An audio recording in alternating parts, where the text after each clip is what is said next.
Hi, everybody. Welcome to today's edition of the Gamut Network.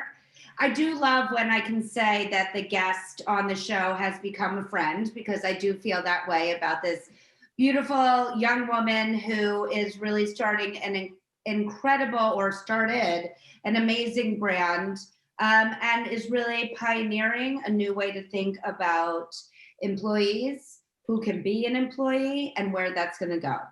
So welcome to the show, Jovana. Hi, thank you so much for having me, Mindy. So nice to see you. And I love having the background of these gorgeous garments that we're going to talk about in a second.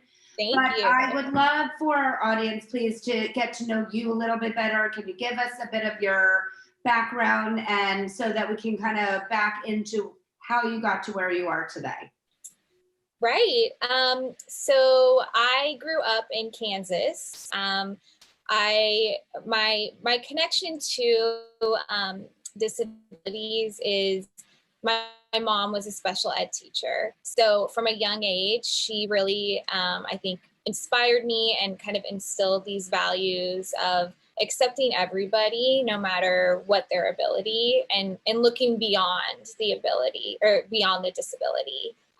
So from a young age, I remember being in first grade, and there was a young girl who had cerebral palsy in our class. And obviously as a first grader, that could have been the first time that you've ever seen someone in a wheelchair. Uh-huh. And I, immediately befriended her, and I would sit with her at recess, and I would sit with her at lunch, whereas a lot of the other kids would be scared.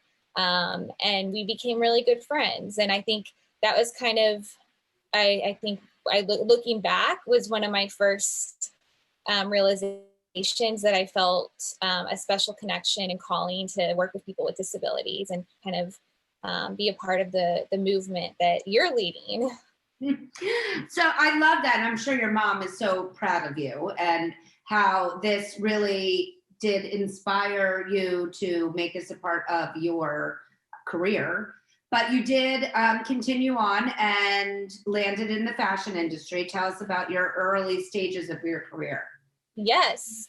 So I've also always wanted to be a fashion designer since I was 6 years old. I've always been sketching garments and painting and drawing and sewing. And so I went to Parsons for college, and upon graduation, I moved to London for a job there, and I worked for a designer, Matthew Williamson, who at the time was kind of the king of print and color within the industry. And that is where I fell in love with prints, and I fell in love with embroidery.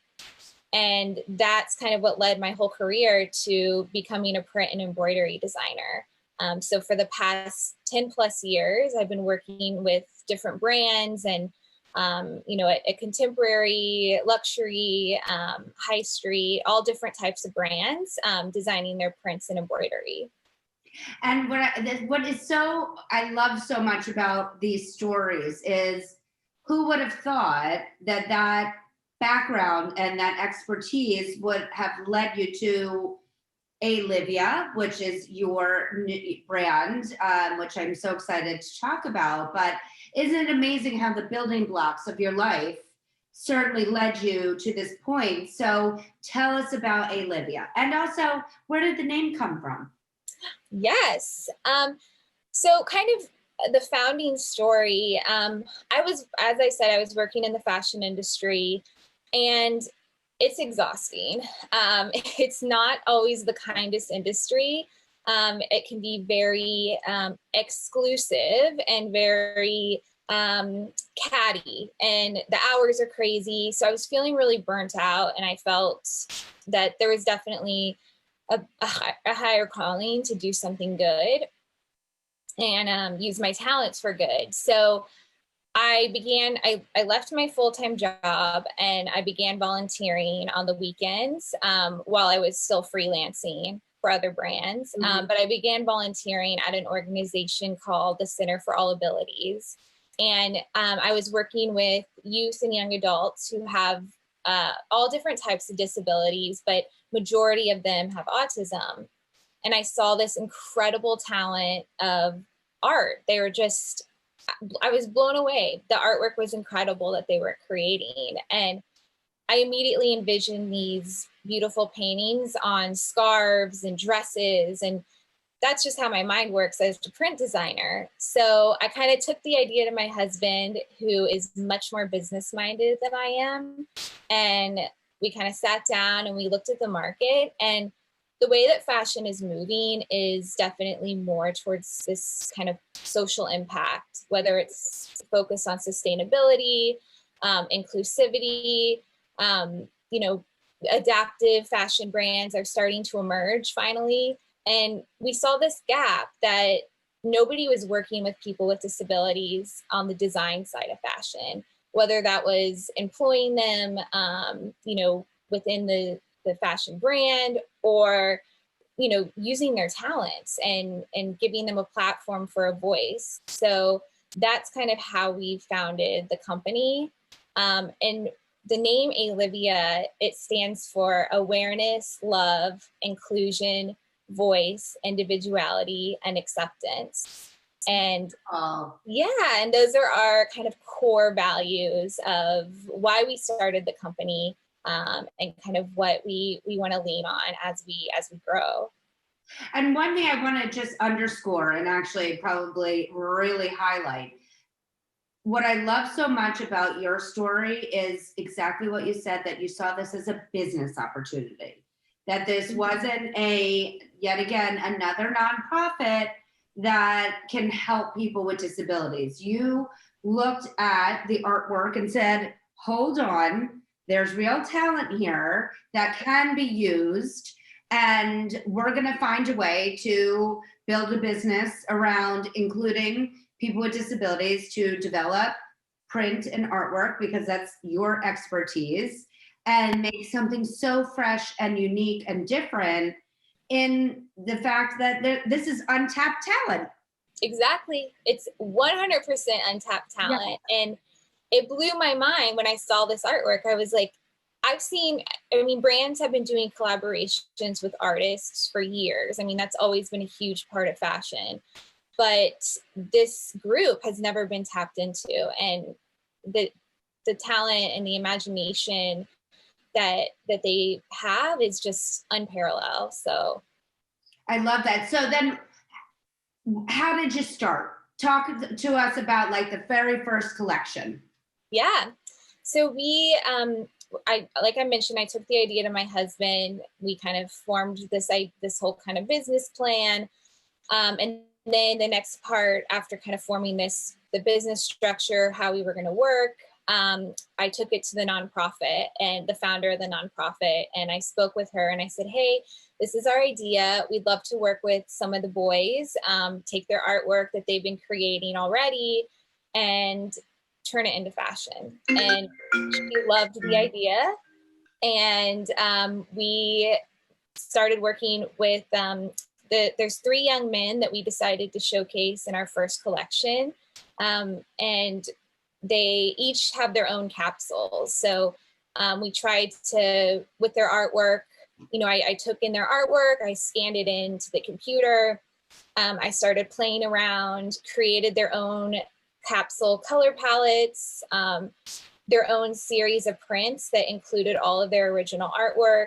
And what we do is we feature their story as well. That's a huge part of the business, is that we really want to connect the consumer with the artist. So with our hang tags and within the garment, there's a scannable QR code where you can scan and you can learn about the artist. You can see photos of their other artworks. You can learn about their process of art making.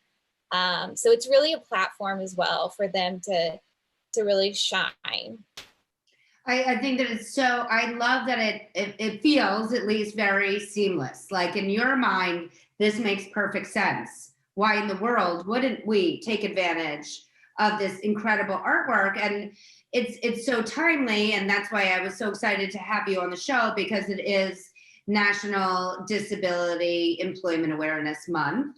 Yep. And you are a beautiful example of yet again, you're not just saying, oh, good for you, we're going to take your print and put it on our clothing and thank you very much. You're saying these are people that deserve to get paid for their artwork. And we can talk a little bit about how that works, but not just that, but continuing on and saying, even when we do our advertising campaigns, we are going to use models with disabilities. I'm so honored to say that one of them is the Gamut model, Grace, who is working so beautifully with you. But you are so authentic in your mission of really integrating and employing people with disabilities. So tell us a little bit, at least on the design side, how that works in terms of paying them. Right. So what we do is, in the beginning, we give the artist an upfront payment. So basically, it's a fee to let us use their artwork and to transform it into the prints and embroidery. And then what we do is for every purchase, 10% of the purchase price, not the profits or the proceeds, like a lot of social impact brands do. We are very transparent, and we say 10% of the purchase. So you're spending $100, that's $10 that they're going to get. And we give them the option to have it donated back to their nonprofit for continued art therapy, funding, or if they want to split that 10% and they can take 5% directly for themselves, or 5% go to their nonprofit. Within the first collection, all three artists wanted the 10% to fully go to their nonprofit.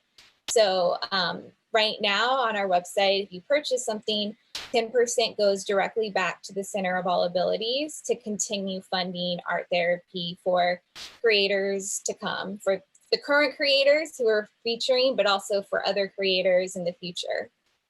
Amazing. And I can speak on the model side that you are incredibly in line with the industry and what the industry rates are. Whether the model has a disability or not, you absolutely felt, as well as Gamut Management, that they deserve to be paid the same amount. And we are incredibly grateful for that, in understanding that everybody deserves to, especially because they're doing the same work.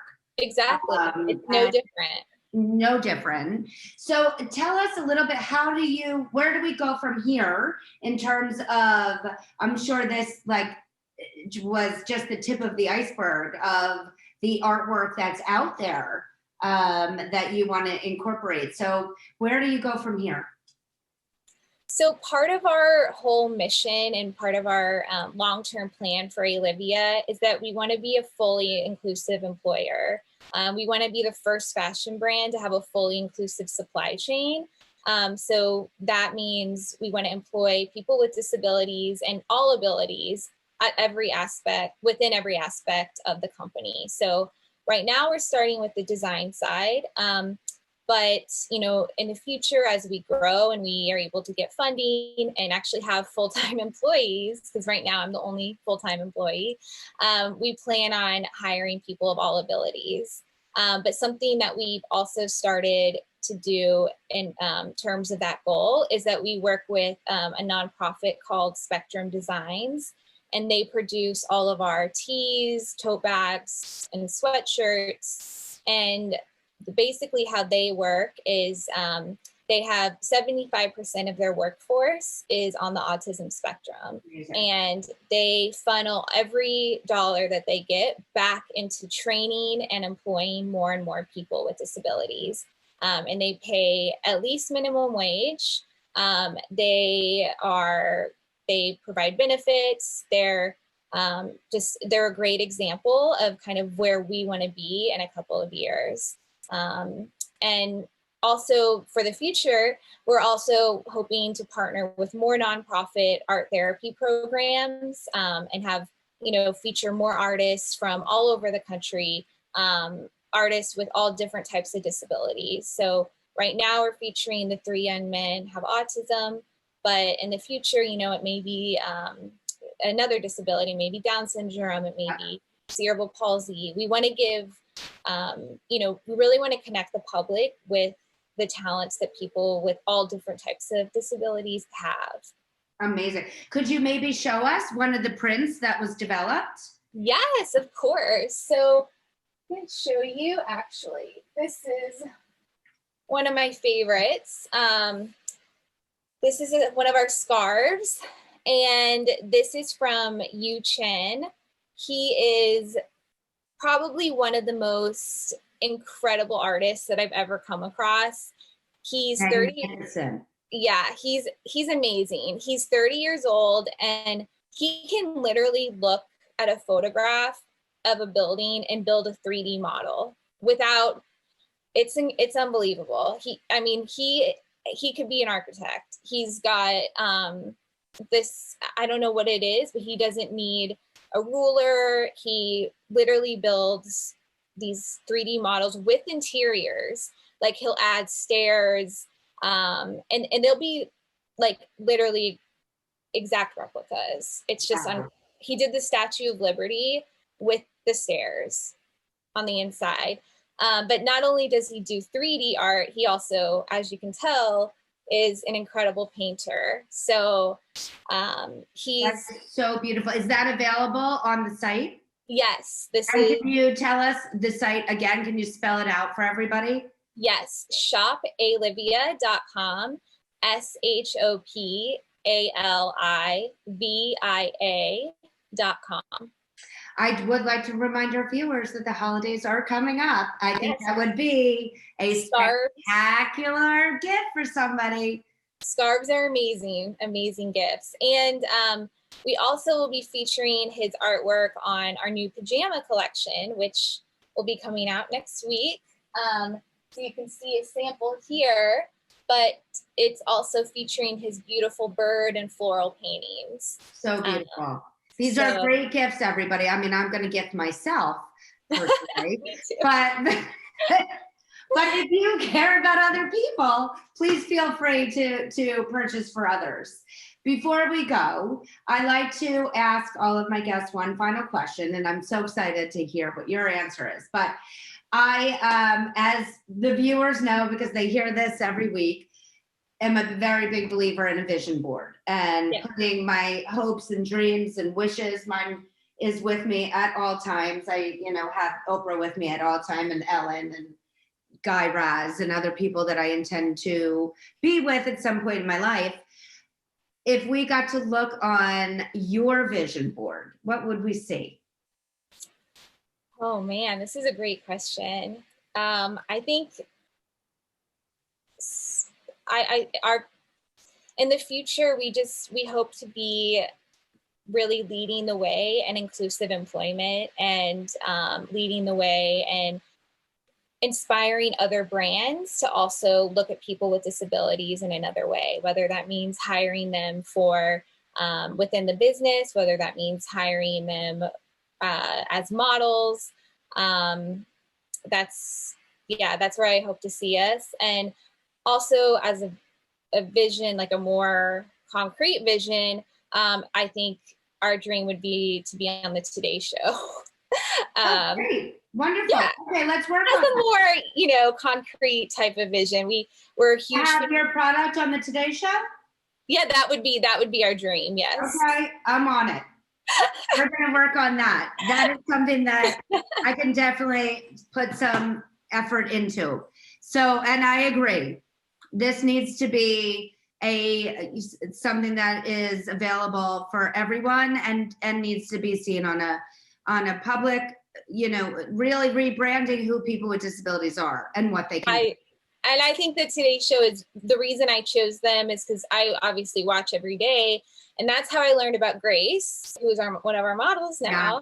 Yeah. But I also feel like they are, they love showcasing happy, feel-good stories, and they do a really good job of being inclusive.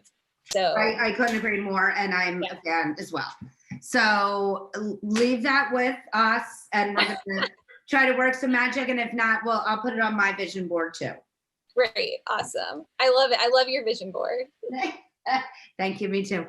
It was such a pleasure to have you on the show. I always love speaking with you. You amaze me. I think your vision is magnificent, and I do think that you are trailblazing. And especially during this time and during this month of understanding that people with disabilities have value, they have something to add to the world, and they deserve to be employed. And it betters everyone. So bravo to you. Thank you, and bravo to you. You're definitely one of my heroes and role models. So everything you guys are doing, I support. And right back at you. Don't forget, everybody, shopalivia.com. Amazing products, gifts. This is the time. Please go and support. And if you want to be on the Gamut Network, please email us at talent@gamutmanagement.com to tell us why you'd be a great guest. Also, don't forget to subscribe to our YouTube channel at the Gamut Network, as well as follow us on social media at Gamut Management. Thank you again. Bye. Bye.